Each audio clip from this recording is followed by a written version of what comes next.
Continuamos hoy, amigo oyente, nuestro viaje por el libro de Levítico. En nuestro programa anterior comenzamos a estudiar la ley para la pureza personal de los sacerdotes, que es el tema central de los capítulos 21 y 22 de Levítico.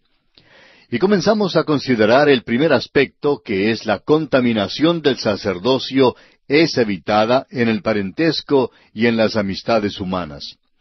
Y dijimos que el oficio que ocupaba un sacerdote requería una separación más estricta que lo que se requería para cualquier hombre ordinario entre el pueblo. Y que asimismo, Dios va a hacernos responsables a nosotros si es que nos ha colocado en algún cargo de responsabilidad en su iglesia. Vimos también en el versículo 5 que no debían hacerse tonsura en su cabeza, ni raer la punta de su barba, ni rasguñarse la carne. Esto era algo que los paganos hacían como señal de que estaban guardando luto. Pero el sacerdote no debía participar en las costumbres supersticiosas y paganas que le rodeaban. Hoy comenzaremos leyendo el versículo 6 de este capítulo 21 de Levítico, que dice: «Santos serán a su Dios, y no profanarán el nombre de su Dios, porque las ofrendas encendidas para Jehová y el pan de su Dios ofrecen. Por tanto, serán santos». El duelo de los sacerdotes debía ser sobrio y digno en concordancia con el puesto que desempeñaban como representantes de Dios.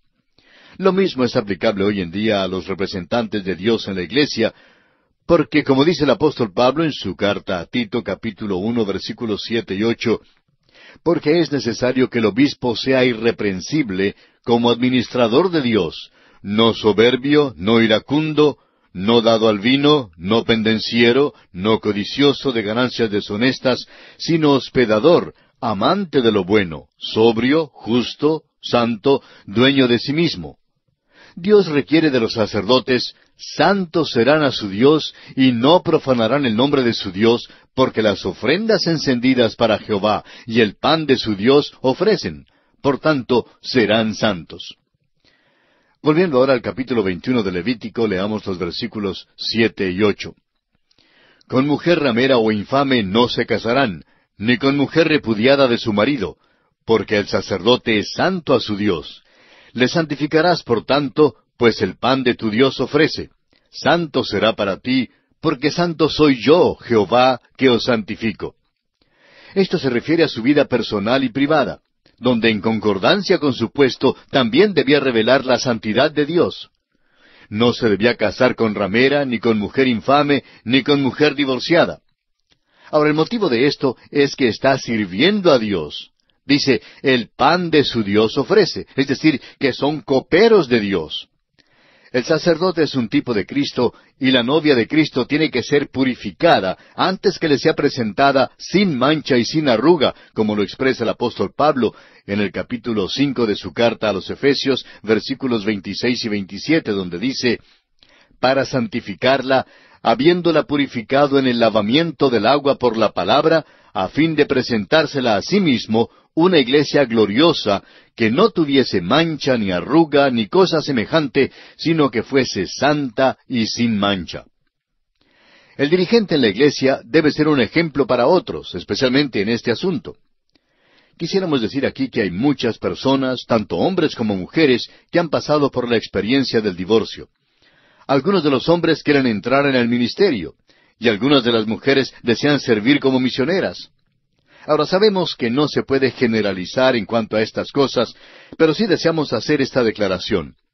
Creemos que hoy en día es pecaminosa la manera en que ciertas personas que han sufrido alguna experiencia desdichada en su vida, muchas de estas antes de ser salvados, se excluyan de algún cargo debido a alguna experiencia del pasado de la cual en nada han sido culpables.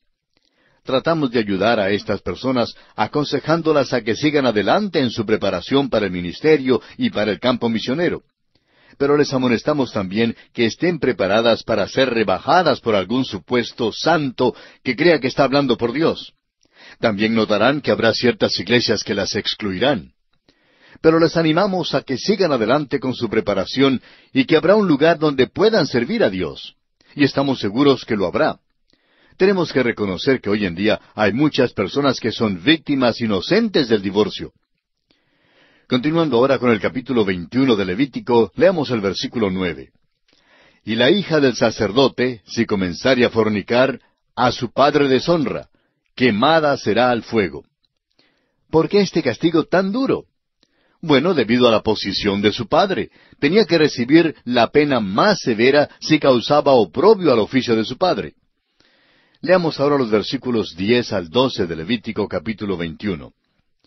Y el sumo sacerdote entre sus hermanos, sobre cuya cabeza fue derramado el aceite de la unción, y que fue consagrado para llevar las vestiduras, no descubrirá su cabeza, ni rasgará sus vestidos, ni entrará donde haya alguna persona muerta, ni por su padre ni por su madre se contaminará, ni saldrá del santuario, ni profanará el santuario de su Dios, porque la consagración por el aceite de la unción de su Dios está sobre él. Yo, Jehová. Esta es la primera mención que se hace del sumo sacerdote. Como sacerdote ungido de Dios, tiene que ser apartado para el Señor. Debía llevar una diadema en la que estaban grabadas las palabras Santidad a Jehová. Esas palabras servían para recordar continuamente al pueblo quién era, de quién era y a quién servía. Le era prohibido rasgar las vestiduras sagradas. En otras palabras, el sumo sacerdote no debía ser un hombre violento. En el juicio de Jesús, esta ley fue violada cuando el sumo sacerdote rasgó sus vestiduras, como lo vimos en el capítulo 26 de Mateo, versículo 65, donde leemos: Entonces el sumo sacerdote rasgó sus vestiduras. Tampoco debía asistir al funeral de su padre ni de su madre. El aceite de la unción había sido derramado sobre él, y debía ser totalmente dedicado a Dios y apartado del pecado por causa de su posición como sumo sacerdote. El Señor Jesucristo recibió sobre sí el aceite de la unción, y Él vino para hacer la voluntad de su Padre, aun hasta la misma muerte y una muerte de cruz. Él demanda esta misma dedicación de parte de sus seguidores. Ahora, los próximos versículos nos dicen que la esposa del sumo sacerdote también debía actuar en concordancia con la posición del oficio santo de su esposo. Es por esto que al sumo sacerdote le era prohibido casarse con ramera, con mujer infame o con una mujer divorciada. Debía tomar por esposa a una mujer virgen de su pueblo para que, como dice el versículo 15, para que no profane su descendencia en sus pueblos, porque yo, Jehová, soy el que los santifico. Veamos ahora lo que calificaba a un varón para las funciones sacerdotales. Este es el segundo aspecto que consideraremos dentro del tema de la ley para la pureza personal del sumo sacerdote. Leamos los versículos 16 al 21 de este capítulo 21 de Levítico. Y Jehová habló a Moisés diciendo: Habla a Aarón y dile: Ninguno de tus descendientes por sus generaciones, que tenga algún defecto, se acercará para ofrecer el pan de su Dios. Porque ningún varón en el cual haya defecto se acercará, varón ciego, o cojo, o mutilado, o sobrado, o varón que tenga quebradura de pie o rotura de mano, o jorobado, o enano, o que tenga nube en el ojo, o que tenga sarna, o empeine, o testículo magullado. Ningún varón de la descendencia del sacerdote Aarón, en el cual haya defecto, se acercará para ofrecer las ofrendas encendidas para Jehová. Hay defecto en él, no se acercará a ofrecer el pan de su Dios. Todas estas deformidades y defectos descalificaban a un varón para las funciones sacerdotales. Ahora, ¿por qué es esto? Porque así como ningún sacrificio que tuviese algún defecto podía ser ofrecido, de la misma manera ningún sacerdote que tuviera defecto alguno podía servir en el tabernáculo. Tanto la ofrenda como el ofrendante representan a Cristo, y en Él no hay defecto alguno, ni en su persona ni en su obra. Cristo es el gran sumo sacerdote perfecto. No hay defecto en Él, sino más bien hermosura, gloria y excelencia. Leamos ahora los versículos 22 al 23 de este capítulo 21 de Levítico.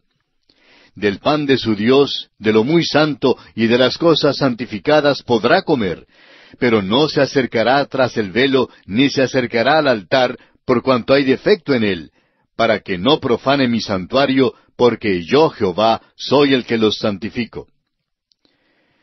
Y Moisés habló esto a Aarón y a sus hijos y a todos los hijos de Israel. Aunque aquellos que tenían algún defecto les era prohibido servir, no estaban excluidos de la mesa del Señor. Dios proveyó para ellos. Y esto presentó un vivo contraste con el tratamiento inhumano que el mundo pagano daba a los inhabilitados. Y encontramos aquí una lección espiritual. Hay muchos creyentes que sufren de alguna inhabilidad física, moral o espiritual. Tales inhabilidades les excluirían de ciertas formas de servicio. Sin embargo, son genuinos santos de Dios que tienen todos los derechos y privilegios de creyentes. En cierta iglesia había un joven que era un atleta maravilloso, pero que tenía un paladar hendido que le presentaba un impedimento para hablar. Cierto día ese joven vino para hablar con su maestro de la escuela dominical y le expresó su deseo de llegar a ser predicador. Ahora, ¿cómo se aconseja a un jovencito como este? El maestro de la escuela dominical trató de explicarle que era un maravilloso atleta, pero que su habla constituía un impedimento para él. Y le aconsejó que entrara en un tipo de obra cristiana que no requiriese el hablar en público. Pasaron los años, y este joven continuó alentando ese deseo de servir al Señor.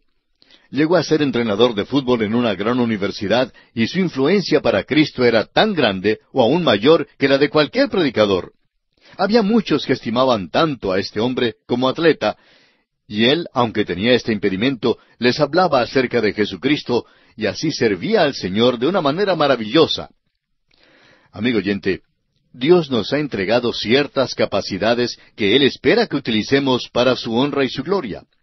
Y el hecho que no podamos servir en determinada esfera de trabajo no quiere decir que estamos totalmente excluidos del servicio. Dios no espera que hagamos más de lo que Él mismo nos ha capacitado para hacer, sino que alentemos el vivo deseo de servirle. Quiera Dios que cada uno de nosotros busquemos servirle dentro de las capacidades que Él nos ha entregado para enaltecer y glorificar su santo nombre. Y aquí concluimos el capítulo 21 de Levítico, y pasamos ahora al capítulo 22, que es una continuación directa del capítulo anterior, y en el cual continuamos considerando el tema de la ley para la pureza personal de los sacerdotes. En nuestro bosquejo hemos combinado los dos capítulos en una sola unidad. Veamos pues la contaminación del sacerdocio por enfermedad, dieta y los muertos. Leamos pues los primeros dos versículos de este capítulo 22 de Levítico. Habló Jehová a Moisés diciendo, Di a Aarón y a sus hijos que se abstengan de las cosas santas que los hijos de Israel me han dedicado, y no profanen mi santo nombre, yo Jehová. Tenía que haber una separación entre lo sagrado y lo secular. Aarón no debía llevarse a su casa las cosas del tabernáculo. La lección para nosotros es que no debemos tratar las cosas sagradas y santas de Dios como si fueran comunes. Leamos ahora el versículo 3 de Levítico capítulo 22. Diles, todo varón de toda vuestra descendencia en vuestras generaciones, que se acercare a las cosas sagradas que los hijos de Israel consagran a Jehová, teniendo inmundicia sobre sí, será cortado de mi presencia, yo Jehová. El sacerdote no debía emprender su oficio de una manera negligente ni descuidada. Dios dijo que debía ser despedido de su oficio el sacerdote que se comportara de tal forma. Creemos que eso tiene una aplicación espiritual para el creyente de hoy en día. El apóstol Pablo, escribiendo su primera carta a los Corintios, capítulo 11, dice en los versículos 31 y 32, Si pues nos examinásemos a nosotros mismos, no seríamos juzgados, mas siendo juzgados, somos castigados por el Señor, para que no seamos condenados con el mundo. Dios sigue enumerando en los versículos 4 al 9 de este capítulo 22 todo tipo de inmundicia que descalificaría al sacerdote para llevar a cabo sus deberes sacerdotales. Los sacerdotes debían ser santos en sus relaciones en sus casas, en sus contactos sociales, en sus negociaciones, en cualquiera cosa que tocaran en el mundo. Los sacerdotes fueron apartados para ser santos a Jehová. Debían servir como ejemplo para otros. Notemos ahora que algunas de las cosas que se mencionan aquí son las mismas que se dieron para el cumplimiento de todo el pueblo de Israel. El sacerdote no tenía ningún privilegio especial. La inmundicia en el hombre ordinario y la inmundicia en el sacerdote tenían que ser lavadas por ceremonias similares. La vida privada del sacerdote debía concordar con su oficio y servicio público. Pasemos ahora al versículo 10 en este capítulo 22 de Levítico. Ningún extraño comerá cosa sagrada. El huésped del sacerdote y el jornalero no comerán cosa sagrada. El sacerdote debía preservar la santidad del tabernáculo, excluyendo al extranjero. Solo los hijos de Dios, amigo oyente, son los que pueden adorar a Dios. Los versículos 11 al 13 siguen explicando que sólo los que pertenecen al sacerdote, los que habían nacido en su casa, podían participar de la misma carne que él comía. Si la hija del sacerdote se casaba con un gentil, era excluida del acceso a las cosas santas. Pero si era dejada viuda o divorciada y si regresaba a la casa de su padre, entonces ella podía comer de la carne que su padre comía. El hijo o hija pródiga pueden volver a casa y ser bienvenidos.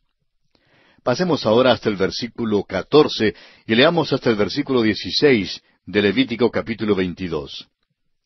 Y el que por yerro comiere cosa sagrada, añadirá a ella una quinta parte, y la dará al sacerdote con la cosa sagrada.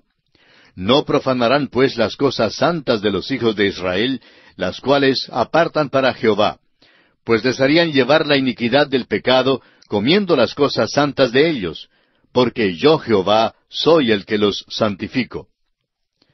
Un desconocimiento de la ley no provee ninguna excusa. El hombre que comía de las cosas santas inconscientemente era culpable y se le exigía una multa. Esto ponía una responsabilidad adicional sobre los sacerdotes de guardar el lugar santo. El mundo incrédulo gana o recibe su impresión de la iglesia, de los mismos miembros de la iglesia. La indiferencia y la irreverencia son percibidas enseguida por el incrédulo de afuera, y su actitud y conducta se adaptan en conformidad. El Señor Jesucristo dijo en el Evangelio según San Mateo, capítulo 18, versículo 7, «Ay del mundo por los tropiezos, porque es necesario que vengan tropiezos, pero ay de aquel hombre por quien viene el tropiezo».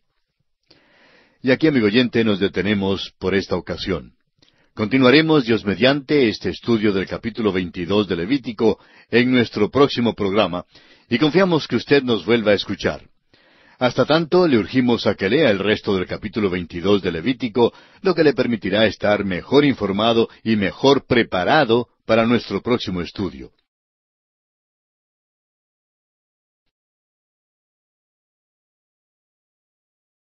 Continuamos hoy, amigo oyente, el viaje que estamos llevando a cabo por el libro de Levítico.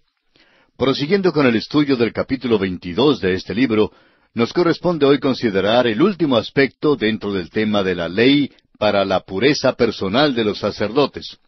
Este aspecto es el discernimiento de las ofrendas traídas por el pueblo. Leamos entonces los versículos 17 al 20 de este capítulo 22.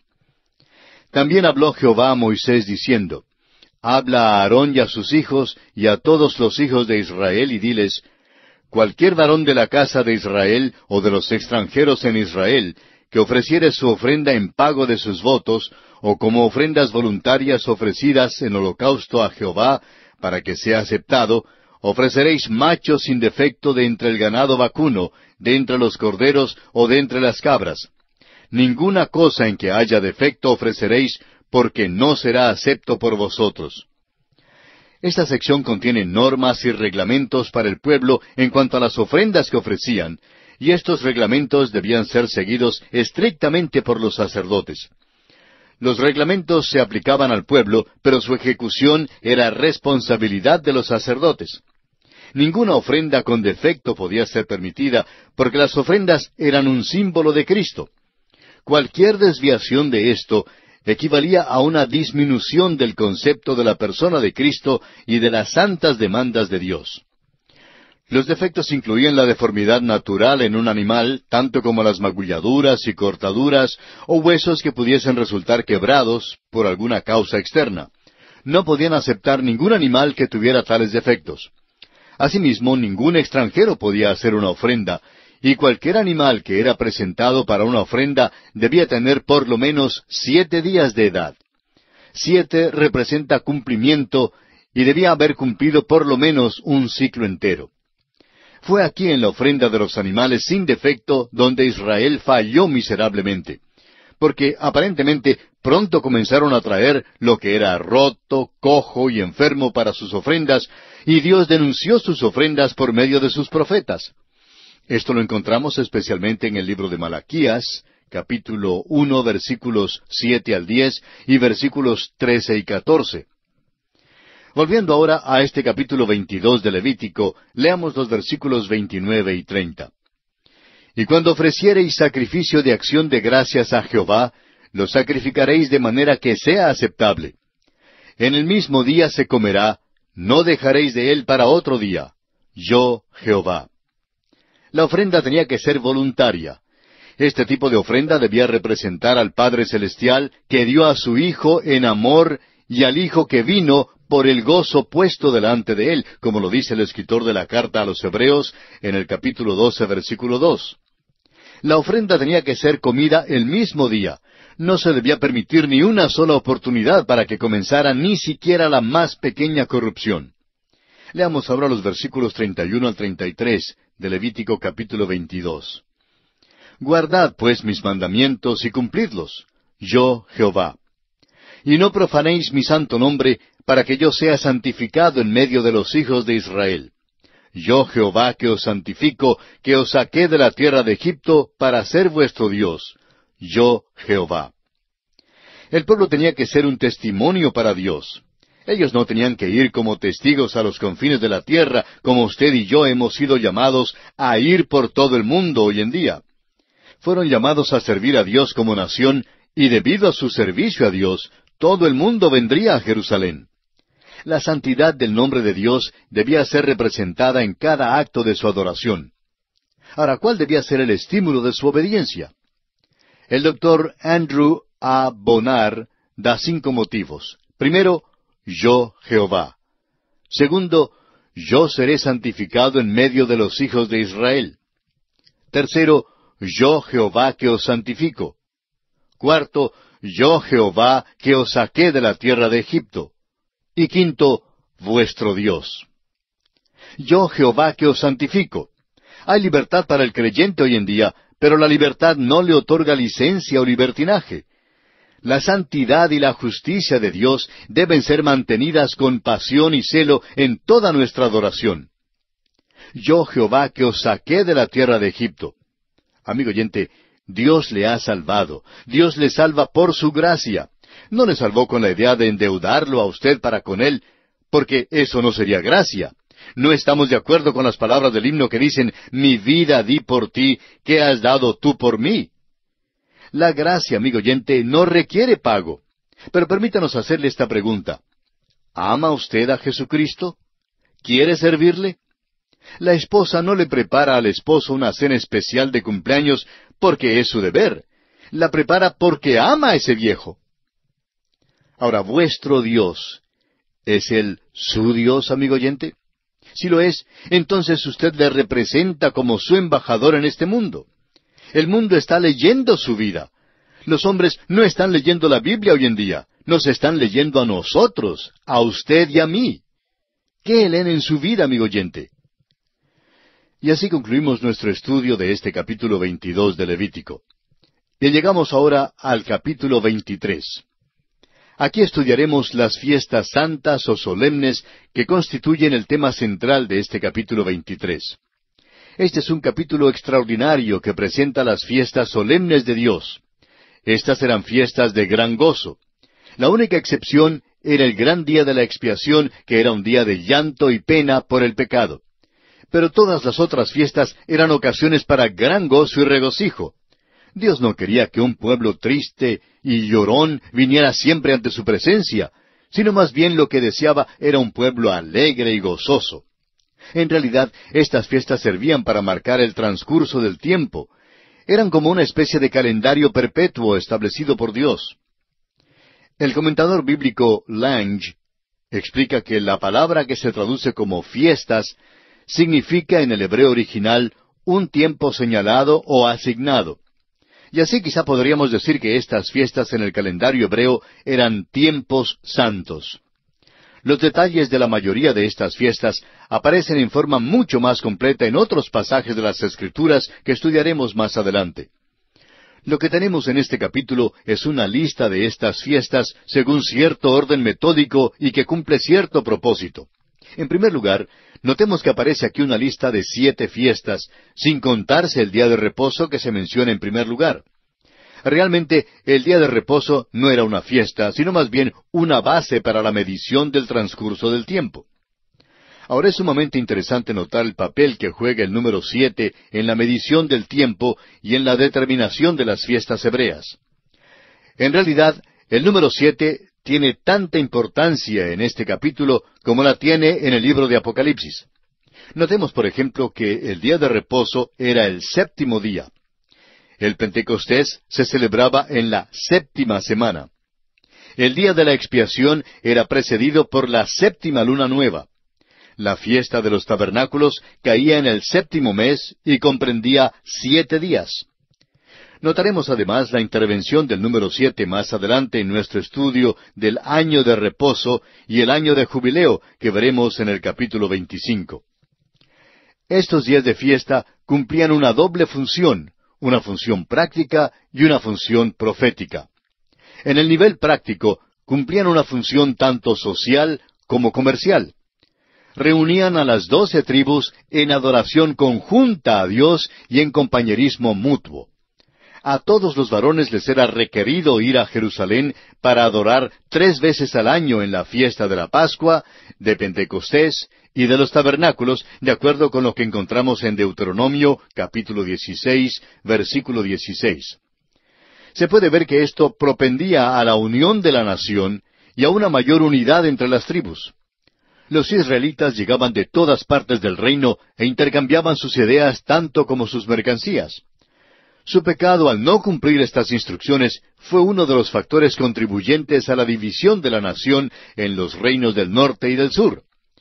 Su desobediencia en este aspecto sería también más tarde una de las razones por que el pueblo fue esparcido en esclavitud por todo el imperio romano. La mayoría de estas fiestas estaban relacionadas con la vida agrícola de la tierra, especialmente la cosecha de los frutos. Esto era especialmente cierto en cuanto a las fiestas de las primicias, del Pentecostés y de los tabernáculos. Esto trajo la adoración de Jehová al nivel del campo sembrado de grano, la viña y el huerto de higueras. La alabanza a Dios fue unida así con el trabajo de los israelitas. El mismo sudor de sus rostros llegó a ser cosa sagrada. El propósito principal de estos días de fiesta era de dar un cuadro profético de todos los tiempos para el futuro. Cada una de estas fiestas ha hallado o todavía encontrará su cumplimiento en un tiempo futuro. La mayoría ya han sido cumplidas y esperamos señalar esto al seguir nuestro estudio. Ya no debemos observar los días ni los tiempos. Cristo los ha cumplido. El apóstol Pablo señala en su carta a los Colosenses, capítulo 2, versículos 16 y 17, «Por tanto, nadie os juzgue en comida o en bebida, o en cuanto a días de fiesta, luna nueva o días de reposo, todo lo cual es sombra de lo que ha de venir.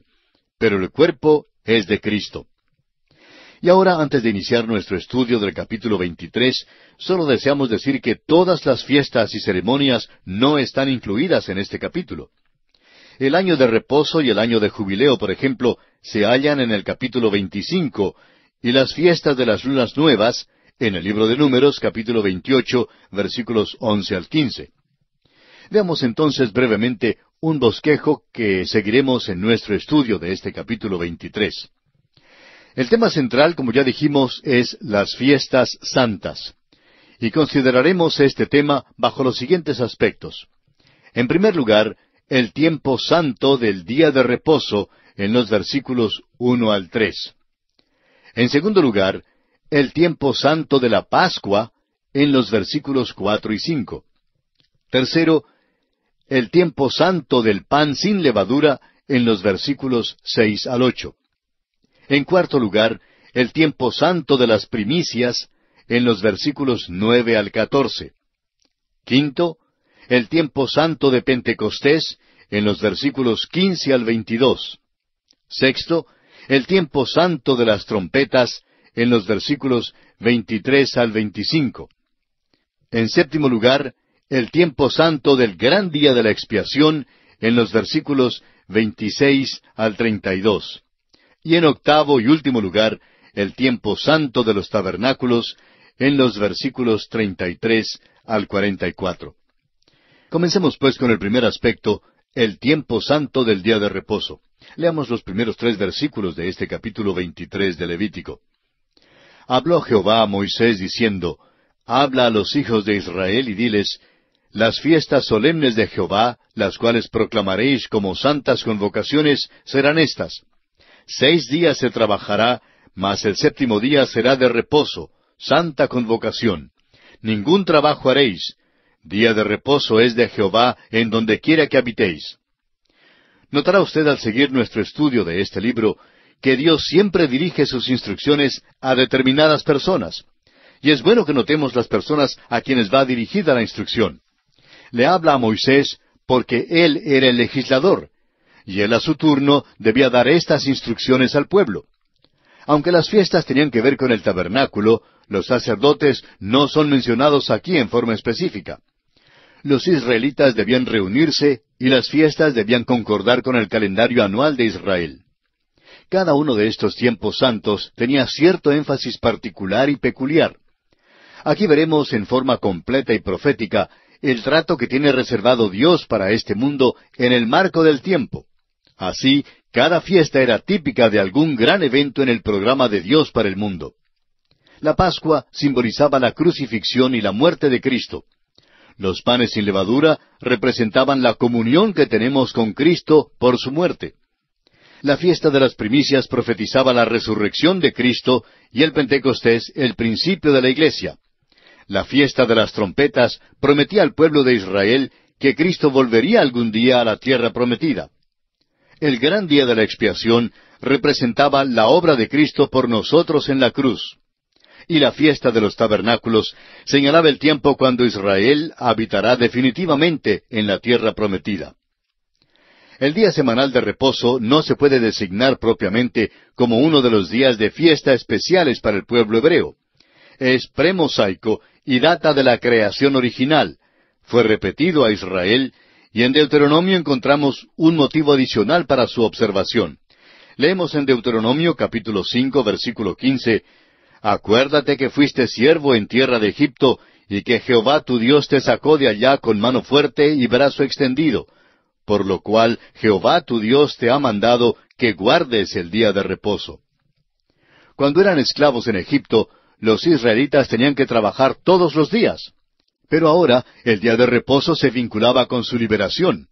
Por eso debían separar un día de cada 7 para adorar a Dios, en el cual debía haber un cese completo de todo trabajo y actividad.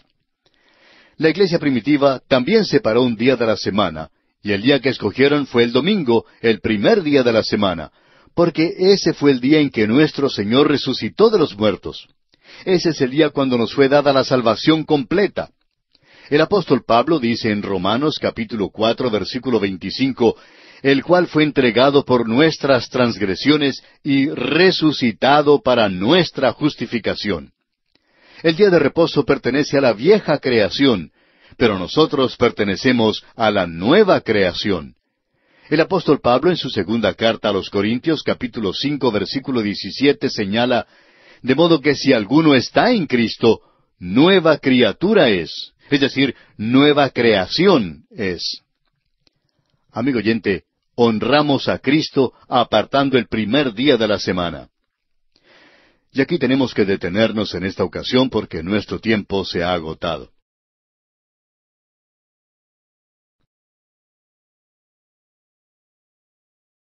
Continuamos hoy, amigo oyente, nuestro viaje por el libro de Levítico.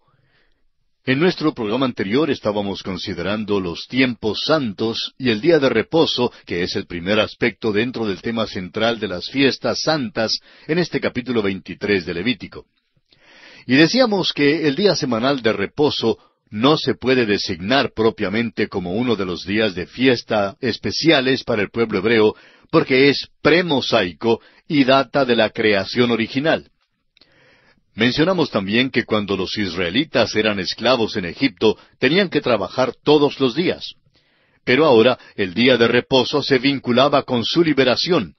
Por eso debían separar un día de cada 7 para adorar a Dios, en el cual debía haber un cese completo de toda actividad y trabajo. Además, dijimos que la iglesia primitiva igualmente separó un día de la semana, y el día que escogieron fue el domingo, el primer día de la semana, porque en ese día fue cuando nuestro Señor Jesucristo resucitó de entre los muertos. Ese es el día cuando nos fue dada la salvación completa. El apóstol Pablo dice en su carta a los Romanos, capítulo 4, versículo 25, el cual fue entregado por nuestras transgresiones y resucitado para nuestra justificación. El día de reposo pertenece a la vieja creación, pero nosotros pertenecemos a la nueva creación, como dice Pablo en su segunda carta a los Corintios, capítulo 5, versículo 17. De modo que si alguno está en Cristo, nueva criatura es decir, nueva creación es. Las cosas viejas pasaron, he aquí todas son hechas nuevas. Honramos a Cristo, amigo oyente, apartando el primer día de la semana. El día de reposo era como una especie de metro graduado para medir el tiempo para Israel. Hablaba de la cesación de todo trabajo y actividad y al mismo tiempo anticipaba una nueva semana, cuando habría una nueva creación. También fue profético el día de reposo en el hecho que anticipaba la redención. El hombre perdió su reposo en la primera creación, pero ahora el reposo se puede obtener por medio de la redención.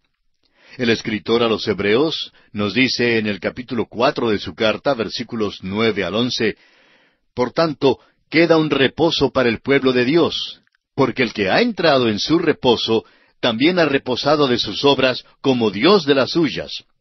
Procuremos, pues, entrar en aquel reposo para que ninguno caiga en semejante ejemplo de desobediencia.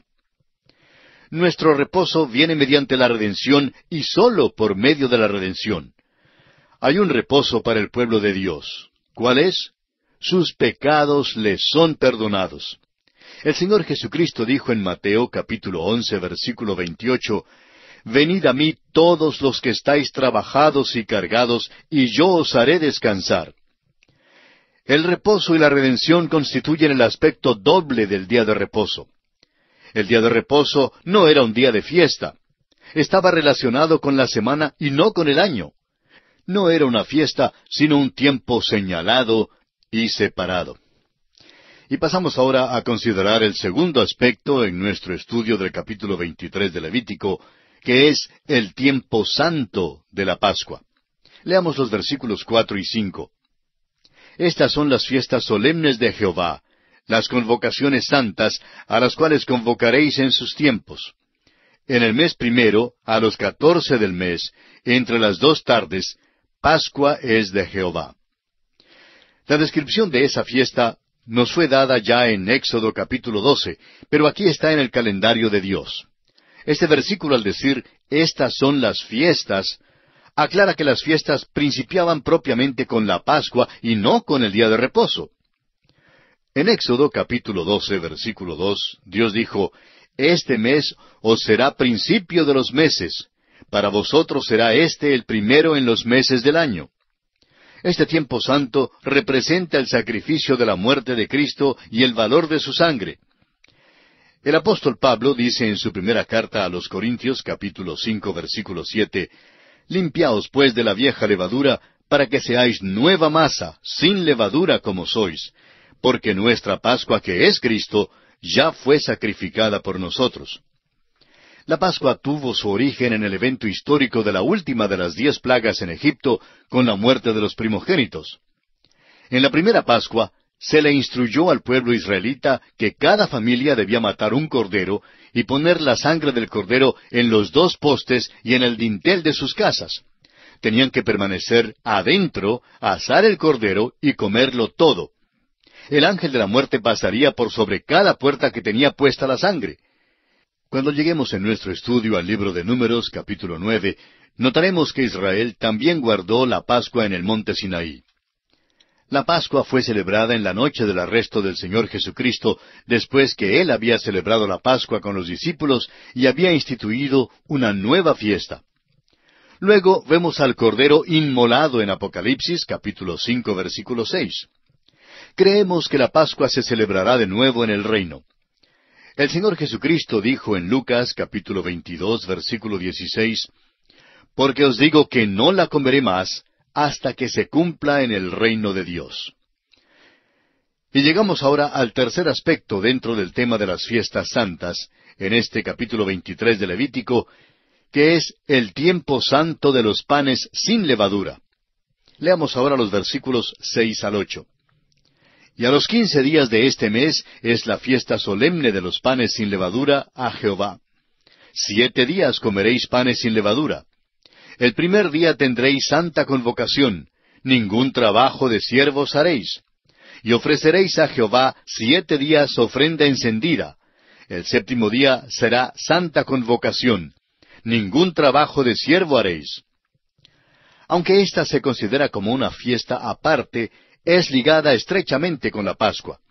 La Pascua era celebrada un día, y al día siguiente, el primer día de la semana, comenzaba la fiesta de los panes sin levadura. Aún su origen histórico estuvo relacionado directamente con la Pascua. Usted puede referirse a Éxodo capítulo 12, versículos 14 al 28. Los panes sin levadura tenían que ser comidos por 7 días, empezando con el día después de la Pascua. La levadura aquí, como en otras partes de la Biblia, es un símbolo de la maldad. Los panes sin levadura hablan de la comunión con Cristo que es basada en su redención y que es mantenida por el caminar santo del creyente. Así lo expresa Pablo en su primera carta a los Corintios, capítulo 5, versículos 7 y 8, donde dice, «Limpiaos pues de la vieja levadura, para que seáis nueva masa, sin levadura como sois, porque nuestra Pascua, que es Cristo, ya fue sacrificada por nosotros». Así que celebremos la fiesta, no con la vieja levadura, ni con la levadura de malicia y de maldad, sino con panes sin levadura, de sinceridad y de verdad. Ahora, ningún trabajo servil podría hacerse en esta fiesta, pues en aquellos días los participantes debían descansar de sus trabajos diarios. Había que ofrecer ofrendas encendidas, o sea, holocaustos, ofrendas de alimento y ofrendas por el pecado. El primero y el séptimo día de la semana de los panes sin levadura eran los días específicos para una santa convocación de todo el pueblo. En los evangelios de Mateo y Marcos, la Pascua y los panes sin levadura se consideran como una sola fiesta. Significa que el valor de la sangre de Cristo continúa para el creyente después que es salvo. El apóstol Juan dice en su primera carta, capítulo 1, versículo 7, «Pero si andamos en luz, como Él está en luz, tenemos comunión unos con otros, y la sangre de Jesucristo su Hijo nos limpia de todo pecado». La sangre de Jesucristo continúa guardándonos limpios. Este es el significado de la fiesta Masoth de los panes sin levadura. La Pascua hablaba de la muerte de Cristo por nuestros pecados.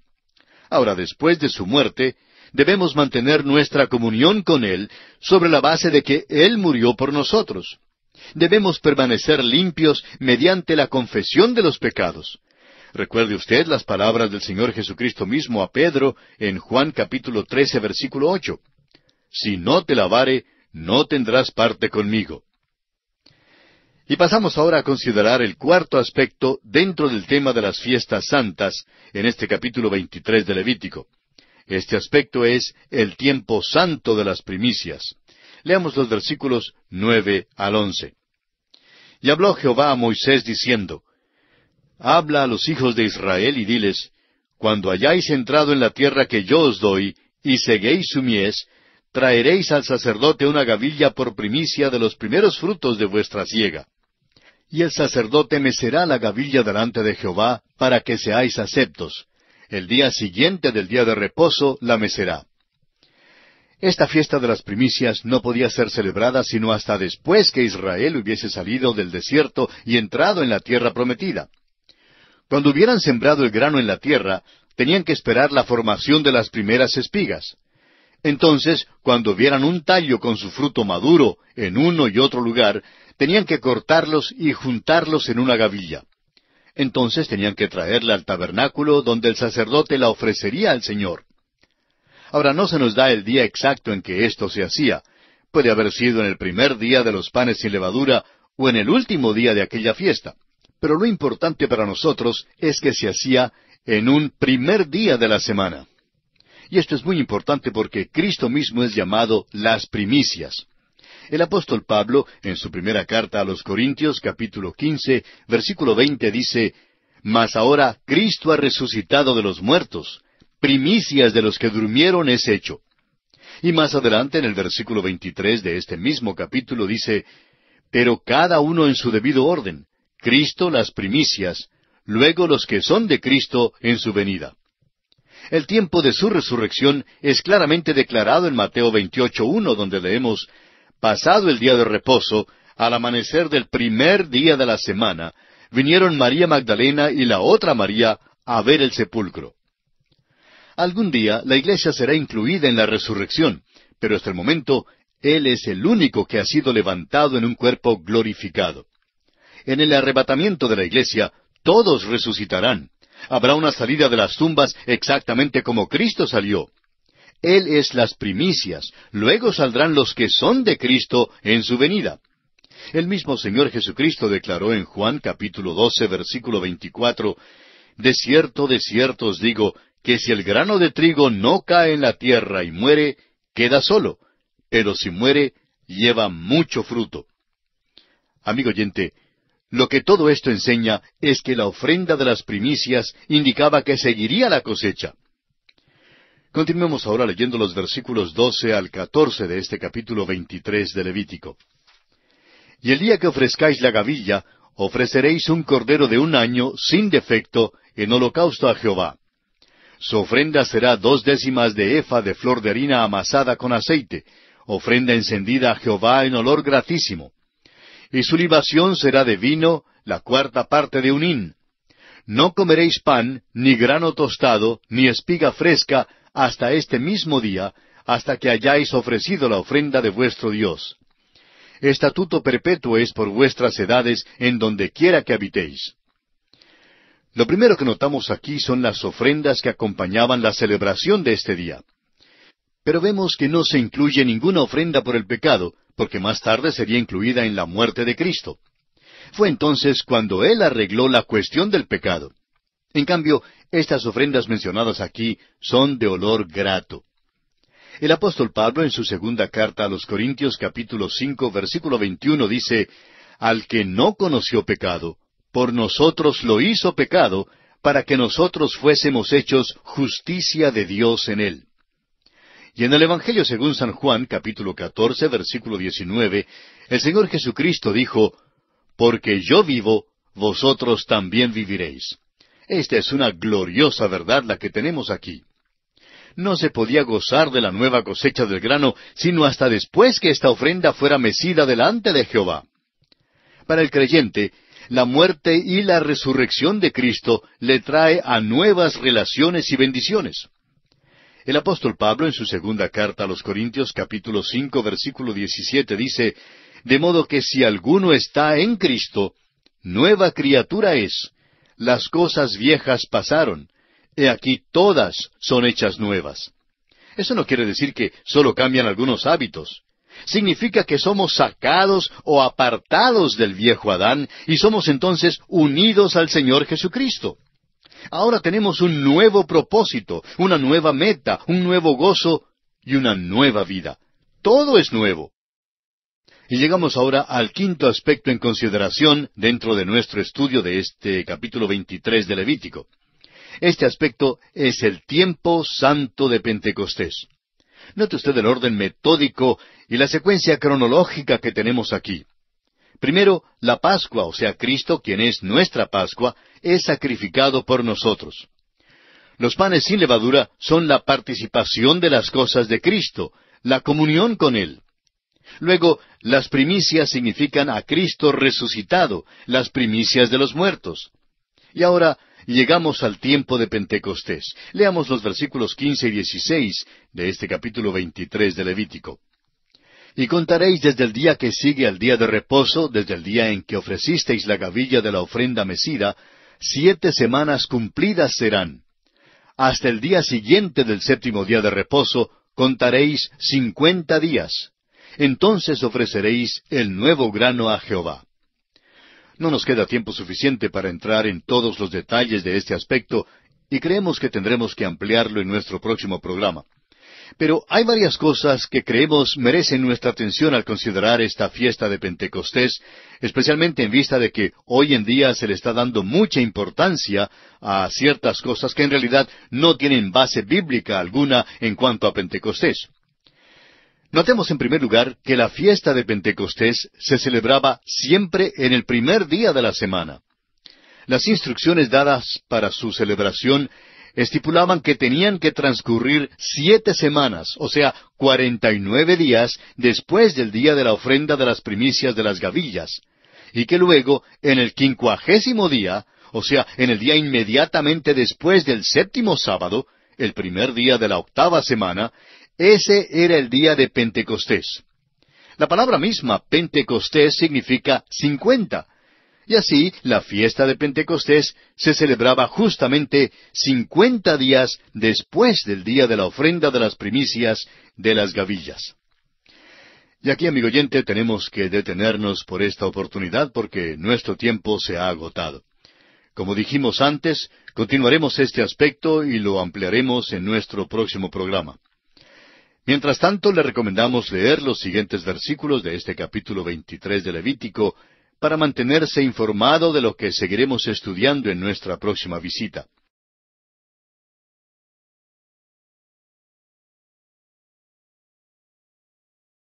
Continuamos hoy, amigo oyente, el extenso recorrido que estamos efectuando por el libro de Levítico. En nuestro programa anterior tocamos brevemente en el 5º aspecto en consideración dentro del tema de las fiestas santas o solemnes en nuestro estudio de este capítulo 23 de Levítico. Este aspecto es el tiempo santo de Pentecostés. Y haciendo un recuento, dijimos que es de notar el orden metódico y la secuencia cronológica que tenemos aquí. Primero, la Pascua, o sea, Cristo, quien es nuestra Pascua, es sacrificado por nosotros. Los panes sin levadura son la participación de las cosas de Cristo, la comunión con Él. Luego, las primicias significan a Cristo resucitado, las primicias de los muertos. Y ahora llegamos al tiempo de Pentecostés. Leamos una vez más los versículos 15 y 16 de este capítulo 23 de Levítico. Y contaréis desde el día que sigue al día de reposo, desde el día en que ofrecisteis la gavilla de la ofrenda mecida. 7 semanas cumplidas serán. Hasta el día siguiente del séptimo día de reposo, contaréis 50 días. Entonces ofreceréis el nuevo grano a Jehová. Hay varias cosas que creemos merecen nuestra atención al considerar esta fiesta de Pentecostés, especialmente en vista de que hoy en día se le está dando mucha importancia a ciertas cosas que en realidad no tienen base bíblica alguna en cuanto al Pentecostés. Notemos primeramente que la fiesta de Pentecostés se celebraba siempre en el primer día de la semana. Las instrucciones dadas para su celebración estipulaban que tenían que transcurrir 7 semanas, o sea, 49 días, después del día de la ofrenda de las primicias de las gavillas, y que luego en el 50º día, o sea, en el día inmediatamente después del séptimo sábado, el primer día de la 8ª semana, ese era el día de Pentecostés. La palabra misma Pentecostés significa 50. Y así la fiesta de Pentecostés se celebraba justamente 50 días después del día de la ofrenda de las primicias de las gavillas. Es importante notar que la iglesia nació precisamente en el día de Pentecostés, un primer día de la semana, y que nuestro Señor Jesucristo resucitó en el primer día de la semana. ¿No cree usted, amigo oyente, que todo esto nos está diciendo algo? ¿No cree usted que sería algo extraño si la iglesia volviera a celebrar el antiguo día de reposo, el día que pertenecía a la antigua creación, cuando la iglesia es una nueva creación? Cuando la iglesia de Jesucristo se reúne cada primer día de la semana, es para celebrar la resurrección de nuestro Señor y el día del nacimiento de la iglesia. En el Antiguo Testamento, la fiesta de Pentecostés también recibía el nombre de la fiesta de las semanas.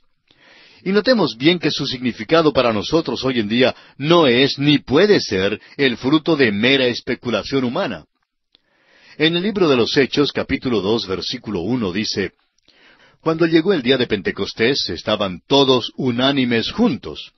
Y luego en el versículo 4 añade que fueron todos llenos del Espíritu Santo y comenzaron a hablar en otras lenguas según el Espíritu les daba que hablasen. La expresión «cuando llegó el día de Pentecostés» no quiere decir a las 12 del mediodía ni a las 6 de la tarde. Quiere decir que el día de Pentecostés llegó para cumplir el propósito para el cual fue dado en Levítico. Denota la venida del Espíritu Santo a bautizar a los creyentes en el cuerpo de Cristo y a comenzar a llamar a la iglesia. Transcurrieron 50 días después de la resurrección de Cristo, antes que viniera el Espíritu Santo. Dios, pues, estaba obrando según su calendario y con absoluta puntualidad. Notemos que según el versículo 16 de este capítulo 23 de Levítico, era necesario ofrecer una nueva ofrenda de nuevo grano, lo que era símbolo de la iglesia. La iglesia es algo nuevo. Cristo no dijo que nos daría vestimentas viejas para que luego las remendemos. Vino para traernos nueva vestimenta de justicia.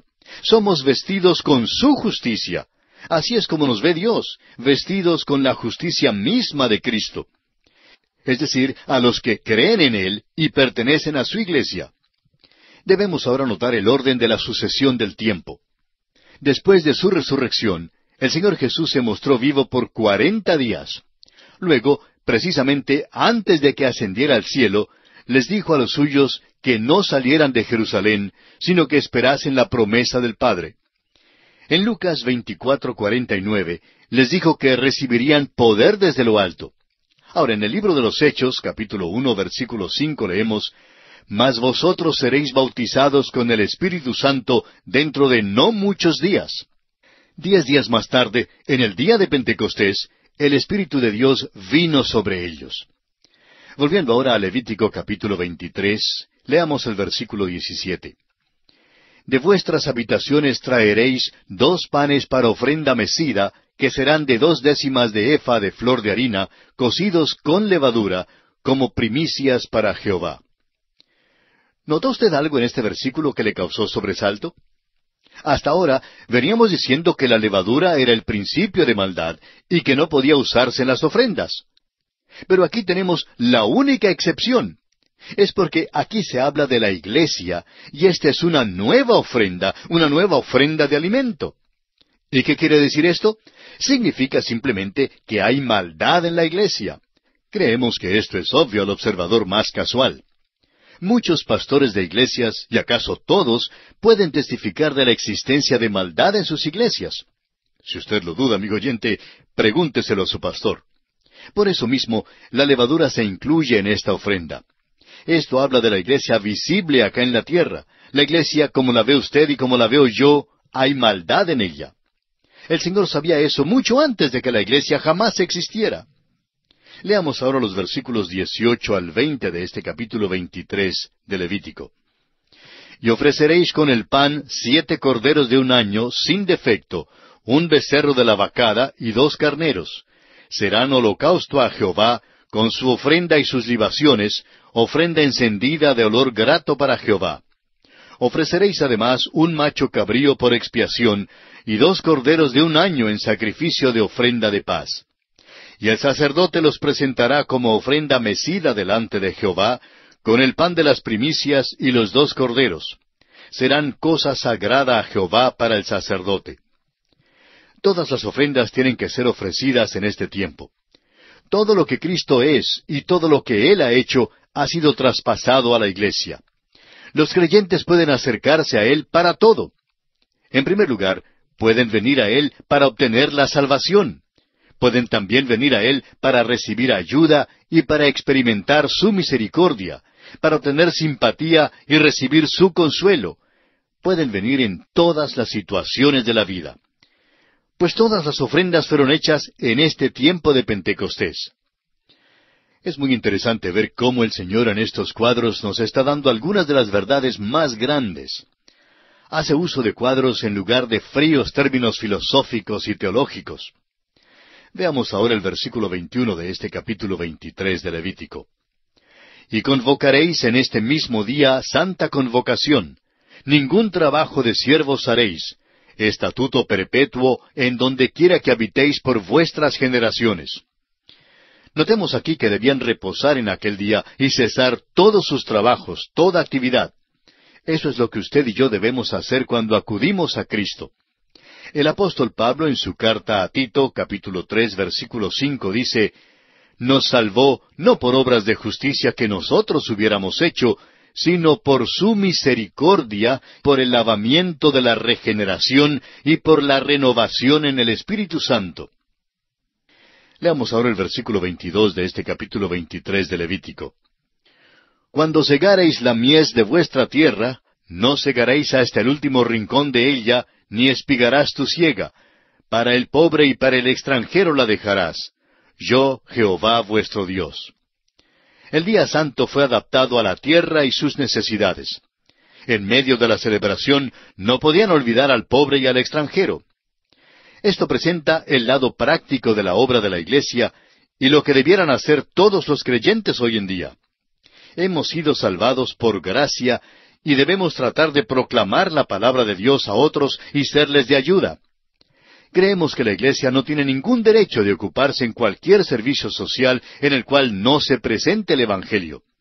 Debemos darle de comer a la gente necesitada y suplir su necesidad, pero junto con esto debemos presentarles el Evangelio. Debemos recordar que un hombre con la barriga vacía no estará tan ansioso de escuchar el Evangelio. Santiago tiene algunas cosas que decir en cuanto a esto. Leamos la carta de Santiago, capítulo 2, versículos 14 al 20. Hermanos míos, ¿de qué aprovechará si alguno dice que tiene fe y no tiene obras? ¿Podrá la fe salvarle? Y si un hermano o una hermana están desnudos y tienen necesidad del mantenimiento de cada día, y alguno de vosotros les dice, «Id en paz, calentaos y saciaos», pero no les dais las cosas que son necesarias para el cuerpo, ¿de qué aprovecha? Así también la fe, si no tiene obras, es muerta en sí misma. Pero alguno dirá, «Tú tienes fe y yo tengo obras. Muéstrame tu fe sin tus obras, y yo te mostraré mi fe por mis obras». ¿Tú crees que Dios es uno? Bien haces. También los demonios creen y tiemblan. ¿Mas quieres saber, hombre vano, que la fe sin obras es muerta? Hasta aquí las palabras de Santiago. Volviendo ahora al pasaje de Levítico 23-22, queremos señalar que esto también anticipa la gran cosecha al fin de la edad, después del arrebatamiento de la iglesia, cuando Dios se acordará de los gentiles que hayan creído durante la gran tribulación. Una vez más, Santiago, en el capítulo 1 de su carta, versículo 18, dice, «Él, de su voluntad nos hizo nacer por la palabra de verdad, para que seamos primicias de sus criaturas». La iglesia primitiva era totalmente judía, y esta era sólo la primicia, pero desde entonces ha sido incrementada por una gran compañía de gentiles. Nuestro Señor Jesucristo dijo en cuanto al fin de la edad en Mateo capítulo 13, versículos 38 y 39, «El campo es el mundo, la buena semilla son los hijos del reino, y la cizaña son los hijos del malo. El enemigo que la sembró es el diablo. La siega es el fin del siglo, y los segadores son los ángeles. Este es el juicio al fin de la edad». Nuestro trabajo hoy en día es de sembrar. A veces decimos que nos faltan los segadores para la cosecha, pero en realidad es el Hijo de Dios quien segará cuando envíe a sus ángeles. Esto ocurrirá en el tiempo del juicio venidero. Nuestro trabajo ahora es el de sembrar. Los ángeles no estarán asociados en manera alguna con el arrebatamiento de la iglesia. Y lo que se está considerando aquí en cuanto a una cosecha es el juicio que viene. El profeta Isaías dice en el capítulo 42 de su profecía, versículo 1, «He aquí mi siervo, yo le sostendré, mi escogido, en quien mi alma tiene contentamiento. He puesto sobre él mi espíritu, él traerá justicia a las naciones». Y llegamos ahora al sexto aspecto en consideración dentro del tema de las fiestas santas o solemnes en este capítulo 23 de Levítico. Este aspecto es el tiempo santo de las trompetas. Leamos los versículos 23 al 25. Y habló Jehová a Moisés diciendo, habla a los hijos de Israel y diles, en el mes séptimo, al primero del mes, tendréis día de reposo, una conmemoración al son de trompetas y una santa convocación. Ningún trabajo de siervos haréis, y ofreceréis ofrenda encendida a Jehová. La fecha es lo importante aquí. Son 3 las fiestas que se celebraban en el séptimo mes. Es como si fuese un mes sabático, exactamente como hubo un día sabático y un año sabático. Esta fiesta marcaba el principio del año civil, tal como la Pascua marcaba el principio del año religioso. Aquí sería bueno recordar que, según Números, capítulo 10, la señal para que avanzara el pueblo de Israel a través del desierto era el tocar de 2 trompetas de plata. Estas trompetas se tocaban 7 veces para indicar que se pusieran en marcha. Notemos que también hay 7 trompetas en el libro de Apocalipsis que abarcan el período de la gran tribulación, cuando el remanente de Israel será totalmente restaurado a su tierra para iniciar la edad del reino. Leemos en Isaías 27:13, acontecerá también en aquel día que se tocará con gran trompeta, y vendrán los que habían sido esparcidos en la tierra de Asiria, y los que habían sido desterrados a Egipto, y adorarán a Jehová en el monte santo, en Jerusalén. El Señor Jesucristo dice en Mateo, capítulo 24, versículo 31, y enviará a sus ángeles con gran voz de trompeta, y juntarán a sus escogidos de los 4 vientos, desde un extremo del cielo hasta el otro. Cuando esto ocurra, amigo oyente, la iglesia ya habrá partido de la tierra, y allí oirán la voz del Señor como trompeta. Pero los que queden en la tierra, los que aguarden el juicio, serán los que oirán el sonido de la trompeta sin reconocer que es la voz de Dios. Es muy importante entonces que escuchemos y que nos familiaricemos con la voz de nuestro Dios ahora, mientras aún hay tiempo. Jesús dice en Juan 10:5 que sus ovejas le siguen porque conocen su voz.